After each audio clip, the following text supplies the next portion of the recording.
Saat ini saya sedang berada di ladang minyak atau sumur minyak Pertamina Hulu Rokan area 14. Kita akan melihat bagaimana Pertamina mengeluarkan minyak dari perut bumi.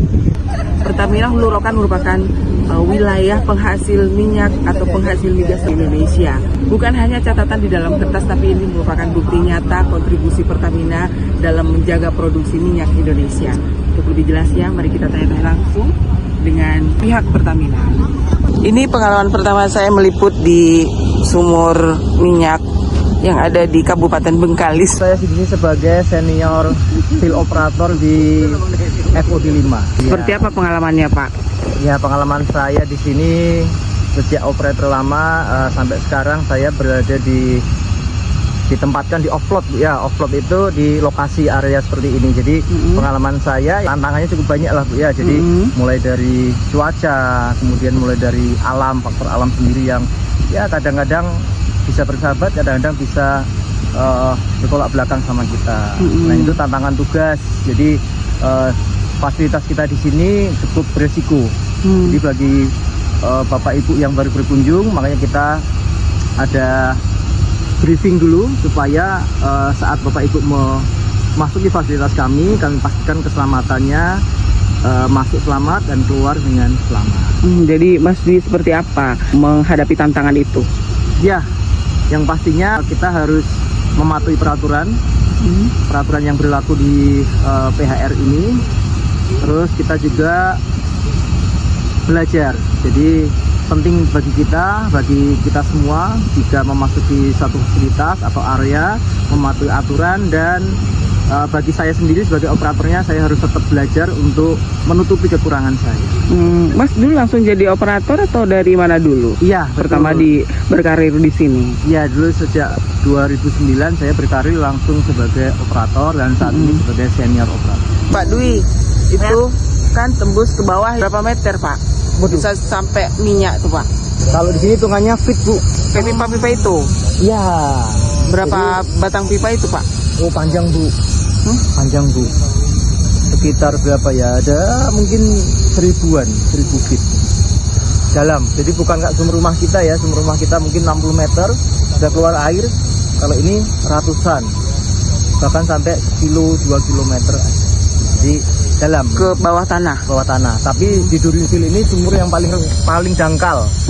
Bayangkan di Durifil yang sudah misal 1 kilometer itu sumur yang paling dangkal. Tapi kalau di laut itu bisa sampai puluhan kilometer, bahkan ratusan kilo. Ada kita yang di laut, Pak? Oh, nggak ada. Kalau PHR di Duri atau di Rokan ini cuma di darat. Pernah, Pak, bocor? Sampai saat ini belum pernah sih yang bocor. Steamnya ya.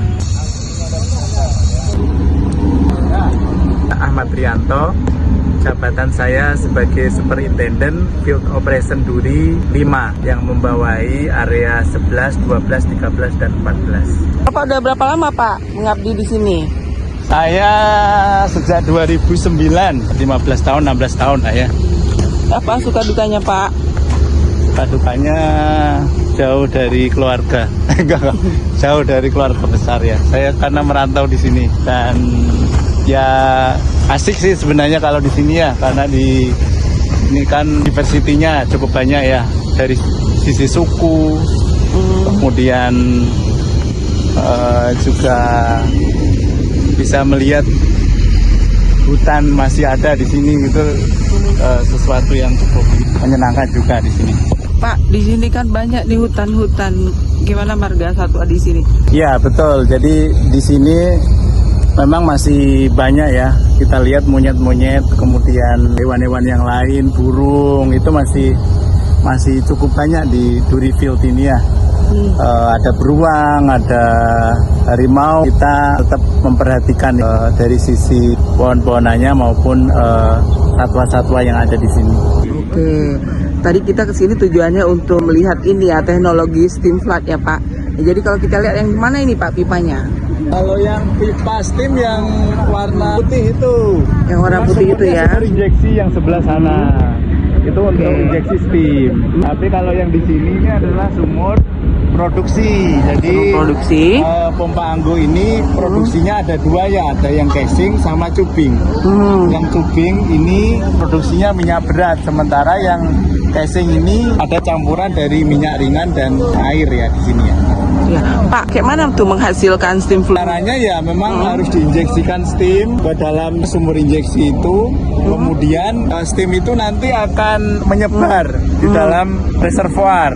Nah, dengan menyebarnya itu semakin banyak minyak yang bisa diambil, dialirkan menuju ke sumur-sumur produksi inilah. Sumur-sumur produksi inilah yang nanti akan mengangkat minyak-minyak yang ada dalam perut bumi yang sudah diencerkan dengan menggunakan steam tersebut. Gimana teknologi ini menyatu dengan alam, Pak? Kalau teknologi ini sebenarnya tidak ada efeknya terhadap alam ya, karena memang semuanya steam pun dimasukkan ke dalam perut bumi, kemudian minyaknya juga di dalam perpipaan gitu ya. Kita juga memonitor apakah ada spill atau tidak ya. Kalau ada spill atau minyak yang tercecer itu juga nanti akan diproses agar itu tidak mencemari lingkungan dan bisa tanahnya itu bisa digunakan kembali. Dan memang di sini juga sudah ada ZWD ya, Zero Water Discharge. Jadi tidak ada air yang terkontaminasi minyak yang nanti keluar lewat kanal, karena memang semuanya diinjeksikan ke dalam perut bumi kembali. Jadi itu fungsinya kenapa minyak-minyak heavy oil, minyak-minyak berat ini memerlukan steam atau uap panas untuk mengangkat minyak-minyak yang ada dalam reservoir perut bumi ini. Kira-kira berapa derajat yang dibutuhkan untuk mengubah viscosity dari heavy oil ini, Mas? Untuk temperaturnya sebenarnya itu di dalam reservoir itu perlunya sekitar 300 Fahrenheit. Tapi memang itu kan pressure-nya rendah ya. Jadi kalau dari reservoir dari atas itu pressure-nya itu sekitar 500 sampai 600, kemudian nanti diturunkan pressure-nya ke pressure sekitar 100-an psi, kemudian temperaturnya juga ikut turun gitu ya. Dan itu sebenarnya sudah cukup untuk memanasi reservoir ini agar bisa minyaknya itu bisa diencerkan. Setelah disedot kan dikembalikan ke bawah. Dalam proses produksi di heavy oil itu diperlukan steam atau uap air. Uap air itu sebenarnya diproduksi dari air yang diambil ya dari reservoir, dari dalam perut bumi, kemudian sebagian digunakan untuk memproduksi steam sekitar atau uap air sekitar 350.000 bspd itu. Kemudian sisanya itu harus dimasukkan lagi ke dalam perut bumi yang sekitar 500-an ribu barel per day-nya itu. Tujuannya apa? Biar tidak ada polusi ya atau pencemaran di air. Dan memang dalam operasi di Duri Field ini sudah ZWD atau Zero Water Discharge, tidak ada air dari produksi itu yang dibuang ke kanal atau ke sungai. Seperti itu gambarannya. Kalau suka dukanya, kalau mengoperasikan produksi di fuel ini memang cukup kompleks dan cukup berisiko ya bila dibandingkan dengan mengoperasikan minyak traksi ringan atau light oil gitu ya. Karena kalau di heavy oil ini kan perlu steam ya, resikonya juga bertambah ya. Ada zat dari steam panas itu gitu ya, temperatur dan pressure gitu ya. Selain itu juga dari sisi pengoperasiannya ini cukup banyak pumping unit ya, sekitar 6 ribuan. Dan itu memang namanya benda berputar itu kan banyak masalahnya.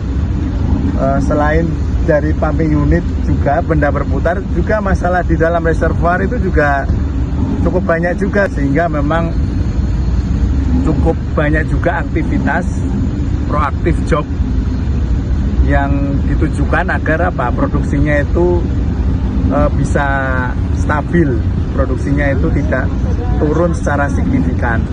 Dan memang ini cukup menjadi kebanggaan kita juga, karena penurunan produksi di sini itu bisa ditahan dengan sangat bagus ya, dengan melakukan aktivitas-aktivitas proaktif job, misalnya untuk pekerjaan rigless, rig sendiri gitu ya, rigless, kemudian stimulasi injeksi cyclic, kemudian stimulasi chemical, itu cukup masif.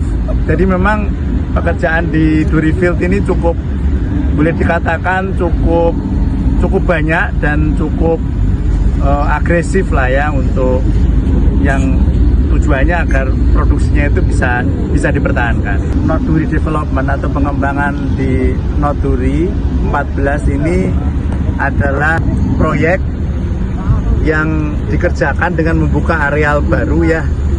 Di area 14 kita namakan ini, yang dikerjakan setelah berpindahnya operasi dari Chevron atau operator yang lama ke Pertamina. Ini memang benar-benar 100% dikerjakan oleh baik kawan-kawan Pertaminanya, perwira Pertamina, juga kontraktornya, juga perusahaan nasional. Semuanya itu memang benar-benar dikerjakan oleh anak bangsa semuanya ya, untuk Noduri Development Area 14 ini.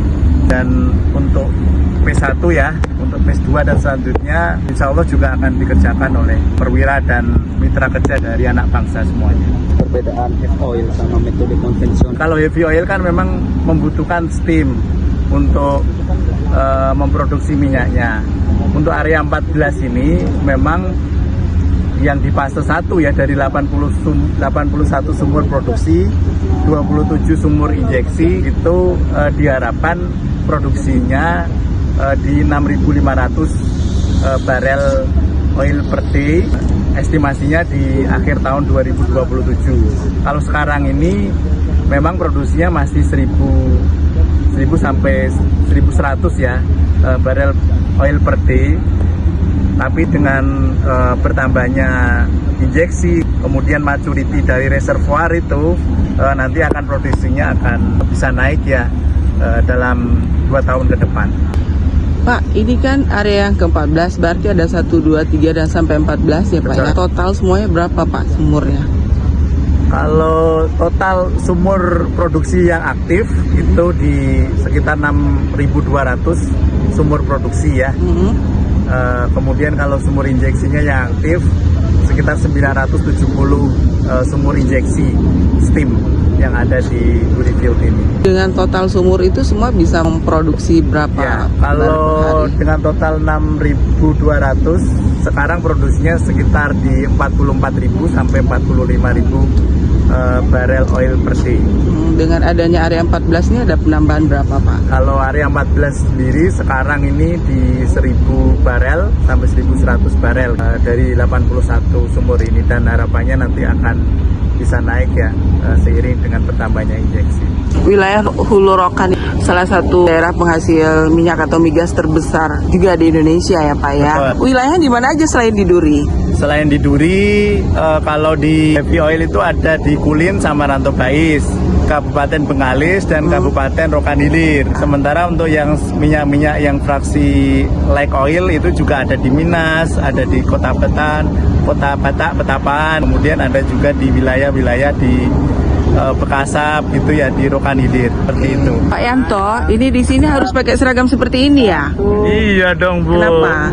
Karena seragam ini seragam avarsi. Kalau ada kebakaran, insya Allah akan terlindungi. Wajib ya hukumnya memakai uniform PPI, seperti ini. namanya personal protective. Helmnya juga safety helmet. Kita harus pakai safety helmet. Kita harus pakai pelindung juga telinga biar tidak tuli. Pak, itu kita lihat ya di sini kayaknya nggak ada manusia yang bekerja Pak, seperti yang belakang Bapak itu. Kayak mana cara Bapak memantaunya? Kita bisa memonitor sumur-sumur ini. Kita ada namanya integrated well monitoring. Jadi udah ketahuan kalau sumur ini mati atau hidup.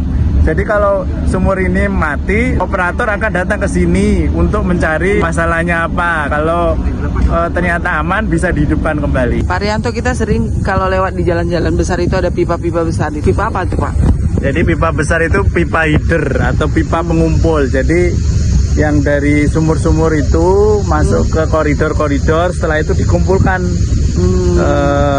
ke dalam pipa-pipa header. Nah, pipa-pipa header ini ada pipa header steam, ada pipa header production line gitu ya. Nah, itu yang nanti Kalau production line nanti masuk ke Central Gathering Station atau CGS. Nah, kalau dari steam itu biasanya kalau yang pipa-pipa besar itu memang untuk menghubungkan antar area dan juga dari penghasil atau steam generator.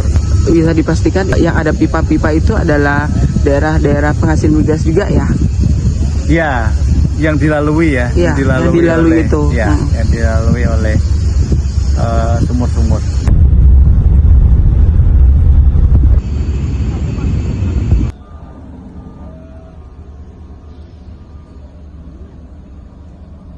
Sebelum ke lapangan, kita mendengarkan pemaparan dulu dari pemateri. Yang mempunyai minyak karakteristik berat atau ini. Nah, ini bisa kita lihat pengembangannya mulai dari sebelah ini ya, selatan ini 1, 2, 3 penyelesaian untuk fase 1 saja. Yang lain biasanya nanti akan terjadi water discharge.